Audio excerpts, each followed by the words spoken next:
성나한 100만 촛불의 민심은 대통령과 주대표의 회담으로 해소될 수 없습니다. 더민주 추미애 대표가 청와대에 긴급 영수회담을 요청했습니다. 양자 간 담판을 짓자는 것입니다. 그리고 청와대는 이를 받아들여 내일 갑작스럽게 양자 회담이 열리게 됐습니다.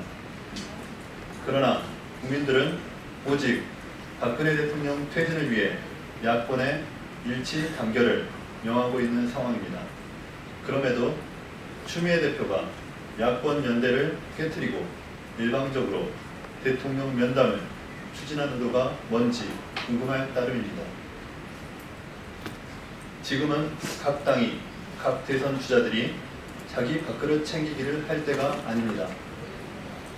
정치권이 해결하지 못한 난맥상을 국민들이 애국심과 희생으로 바로 세우고 있는 현 상황에서 정치권은 국가와 국민만을 위해 행동해야 합니다.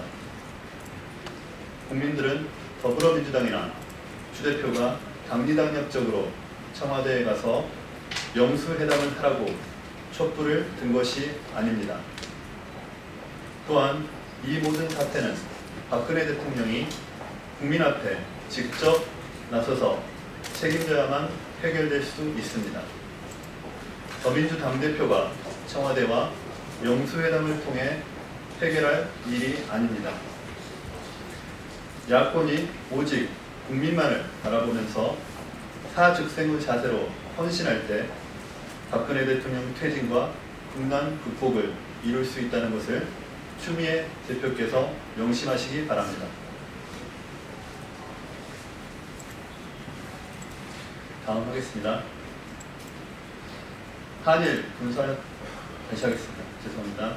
한일 군사정보 보호협정 강행 박근혜 최순실 게이트로도 모자라 대형 사고만 내는 정부를 비판합니다. 협정 재개정 논의 18일 만인 오늘 14일 한일 양국은 일본 도쿄에서 군사정보 보호협정에 가서명할 예정입니다. 정부 관계자가 국민이 반대하는 협정문을 체결한다는 것입니다. 민심은 아랑곳하지 않는 오만방자한 행태입니다. 더욱이 박근혜 대통령의 하야가 거론되는 지금 정부가 어떤 자격으로 가서 서명을 한다는 것인지 정부의 의도를 이해할 수 없습니다.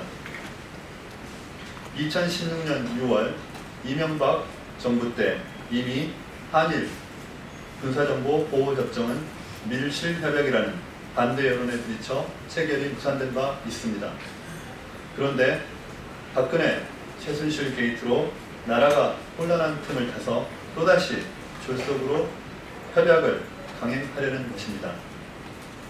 더욱이 아베 신조 일본 총리가 전쟁할 수 있는 일본이라는 구호를 외치며 평화헌법 개정을 추진하고 있는 상황입니다.